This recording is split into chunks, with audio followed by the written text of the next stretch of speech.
Toi, c'est quoi pour toi, flux glacial? Alors moi, flux glacial, bonjour. 1-2. Bonjour, je fais bonjour à Mohamed. Fatima, excuse-moi. Alors. Bonjour. Alors, moi, aujourd'hui, flux glacial dressien. Moi, je suis dans une case toute rouge. Voilà, et moi, je vends des trucs. Moi, je vends un magasin, Oui. un autre hors série, Oui. un deuxième hors série pour 10 euros. 10 euros. Mais attends, c'est pas fini. C'est pas fini. Moi, je suis un dingue, je suis un psychopathe. Moi, je suis comme ça. J'offre des cadeaux, plein de cadeaux. J'offre une autre carte postale, une deuxième, une troisième, une quatrième, une cinquième, une sixième et une septième. Mais attends, c'est pas fini. J'offre une canette d'air de France, made in France, je te jure, direct du bled, je te jure. Et avec ça, si tu es belle, si tu es gentille, si tu peux avoir des papiers pour moi, ce serait bien. Je t'offre 3 dessins. 3 dessins collector. J'ai bien dit collector. Hein. Collector. Voilà ce que je fais flux glacial moi ce soir.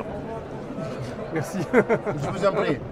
En fait, on te connaît aussi bien comme dessinateur, et là, en fait, tu travailles aussi comme scénariste. Je suis un garçon assez complaisant, c'est-à-dire je vais là où il y a du travail. Quand on me ferme une porte, je rentre mollement par une fenêtre. Alors, comme je parlais d'Albert Algou, mais après Albert Algou, il y a eu des rédac chefs avec qui j'ai eu de bons rapports, mais qui n'étaient pas forcément fans de mon dessin.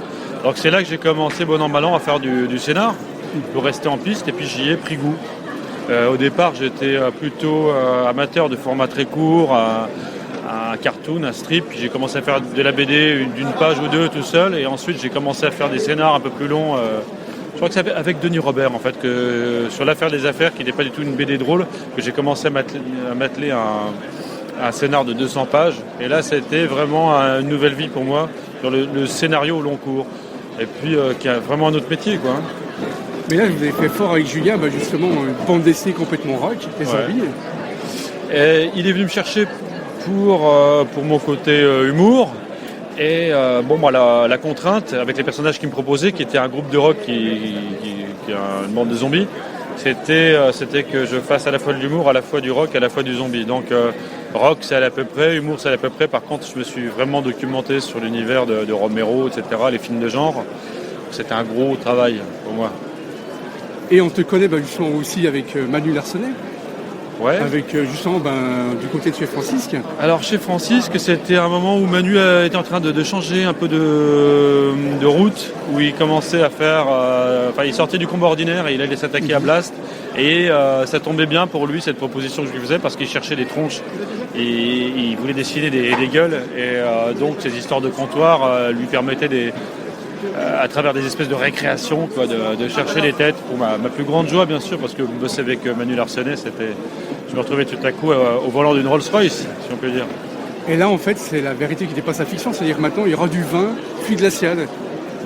Du vin flux glacial, oui, il a tout le temps. Alors, je sais pas à quoi vous faites allusion, mais parce qu'on n'arrête pas de faire des étiquettes de pinard. En fait, là, ce soir, c'est une grande fête à Angoulême, justement. Oui, demain soir, il y a une grande fête. Alors, je voudrais inviter... Ah ben non, quand l'émission passera, ça sera trop tard. Mais alors, oui, malheureusement, c'est ça. Autrement, j'aurais donné l'adresse aux auditeurs. Ouais. Effectivement, il y a une grande fête de dingue où on était invité par un caviste qui aime la BD. Ça tombe bien, nous on aime le pinard. Et depuis longtemps, je dis que c'est un mariage d'amour, vin et bande dessinée. Alors super, merci beaucoup. Eh ben c'est moi, et puis bonjour la Suisse. Merci. Salut Franck Margerin, c'est quoi pour toi le flux glacial? C'est un journal de bande dessinée, je crois, et d'humour. D'humour drôle. Oui. C'est ça qui est important.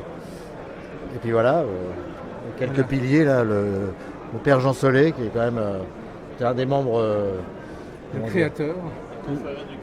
Voilà, membre honoraire de confrère du Camembert, et puis Guillaume Bouzard à côté, qui lui a l'odeur du Camembert. Merci. Je plaisante, je déconne. Oui. Salut Julien Solé. Oh dis donc, ça fait longtemps qu'on ne s'était vu. Eh ben oui, justement. Tu es omniprésent. Voilà. C'est toi pourquoi le flux glacial? Quoi? C'est quoi pour toi le flux glacial? Tu connais ça? C'est la famille. La famille, oui. Ah bah ouais. C'est la famille. Alors c'est la famille au sens littéral, puisque mon père et mon frère ils travaillent. Et c'est la famille de cœur, des copains, quoi. Tu es bercé par le flux glacial, on peut préciser ça. Pas que par fluide, mais oui, c'est normal. Ça a accompagné mon enfance. Marcel, Léandri, Eddy, Gossens, tout ça, ouais, la famille, elle t'apprend des trucs, des fois tu la rejettes, machin, mais ouais, c'est la famille. À Fluide, il y a un truc qui est très particulier qui devait exister dans pas mal d'organes de presse liés à la BD. Bah, c'est l'esprit de rédaction en fait. Tu vois, c'est un truc qui s'est un petit peu perdu parce qu'il y a moins de presse BD. Et à l'époque de Pilote, à l'époque de Métal, à l'époque de l'Écho, d'À Suivre, la rédaction, les auteurs se connaissaient très bien entre eux, se retrouvaient, confrontaient leur boulot. Et moi, c'est ce que j'ai toujours aimé à Fluide. Et donc, c'est devenu... Il y a de l'affect. Il y a de l'affect énormément. C'est vraiment l'esprit de famille comme tu dis, parce qu'il y avait quand même le bouclage, vous voyez tous, c'était un peu la fête. Oui, mais le bouclage, il y en avait, alors peut-être pas sur la même forme, mais il y en avait dans les autres journaux. Tu veux dire, quand Goscinny rassemblait ce comité de rédaction, enfin je sais pas comment ça s'appelait, il y a un truc qui ressemblait, tu vois. C'était peut-être pas que la fête, mais c'était confronter les avis. T'avais l'école des anciens, l'école des modernes. Et ça, c'est la presse, hein. C'est vraiment typiquement le fait de bosser pour un journal et non pas forcément pour penser album. Ouais. Dès le début, ça change tout et moi j'adore ça. Et Fluide, ouais, c'est la famille pour ça, avec ce que ça a de bien et puis avec ce que ça a de gonflant de temps en temps. Mais il y a un rapport affectif qui est très fort. Ah, merci. Bah, je t'en prie. Merci. À tout à l'heure. Du Glacial, c'est un fluide rigolo. Voilà. C'est l'humour en bande dessinée. C'est Un bon moment de bonheur. un pur moment de bonheur. Ouais, non, c'est de la provocation, c'est de l'humour, c'est de l'histoire aussi, parce que ça fait longtemps. C'est une référence historique. Bah oui, ils sont avec Gottlieb, avec Loeb. Avec Loeb, le Super Dupont, etc. Ça marque l'histoire de la BD. Merci. Alors pour moi, Fluide Glacial, c'est mon enfance, hein, mélangé avec les autres BD comme dans un autre registre, Strange, tout ce qui est super-héros, mais si c'était surtout Fluide, j'étais abonné pendant des années. Donc tu as eu découverte avec Gottlieb. Ça a été découvert avec Gottlieb.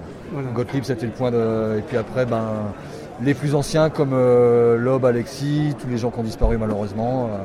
Et puis toute la nouvelle génération qui suit derrière.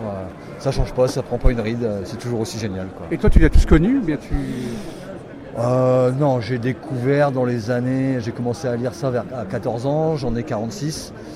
Donc ouais, c'est ça fait 32 ans que je lis Fluide à peu près, quoi. Voilà.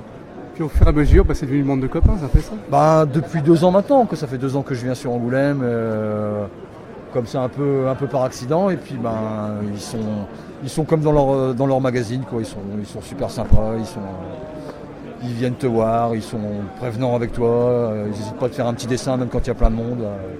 C'est une bande de potes aussi, ils sont géniaux, quoi. Et ce qui est génial, c'est l'équipe qui se prend pas du tout la tête. Ah non, c'est pas... J'ai déjà fait plein de festivals où on voit que les gens, on va pas citer de nom, mais bon, sont stressés. Ah non, c'est pas possible.